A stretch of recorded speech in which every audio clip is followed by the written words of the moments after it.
এই সমাজের কিছু ছেঁচড়া পোলাপানের জন্য আজকে আমাদের গেমটা শেষের পথে। মানে কিছু যদি কেউ ব্যাক নেয় কিংবা কোনো কিছু যদি হয় তাহলে বলবে যে আমাদের ওল্ড লিজেন্ড আর নাই, বাংলাদেশের গর্ব নাই, মালোমান নাই।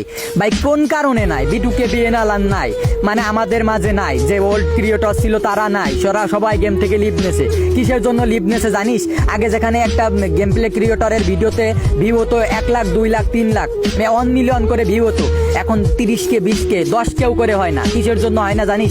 তোরা একটা মেয়ের আইডি পেলেস উড়াধুরা সাপোর্ট করিস, মানে সে মেয়ের মনে একবারে বউ ভাবিস নিজের, মানে মেয়েদেরকে পাইলে তোদের মাথায় আজ কাজ করে না। ভাই কিসের জন্য? যারা ভালো গেম প্লে করে তাদেরকে একটু সাপোর্ট কর, তাদের ভিডিও দেখ। তোরা তোরা একটা মেয়ের আইডি পাইলে তোদের মাথায় আর কাজ করে না। আর অবশেষে একটা স্ট্যাটাস দিবি যে আমাদের বিটুকে নাই গেমে, আমরা আর গেম খেলবো না, আমাদের গেমিং কমিউনিটিটা শেষ হয়ে যাচ্ছে। ভাই তোদের এই কারণেই তো গেমিং কমিউনিটি শেষ হয়ে যাচ্ছে। যার গেম প্লে নাই, টিকটকে 2 দিন হলো না একটা মেয়ে আইছে, তার গেম প্লে বলতে কিছু নাই, ইউএমপিতে যাতা মারে 6 দিনে 6000 ফলোয়ার্স।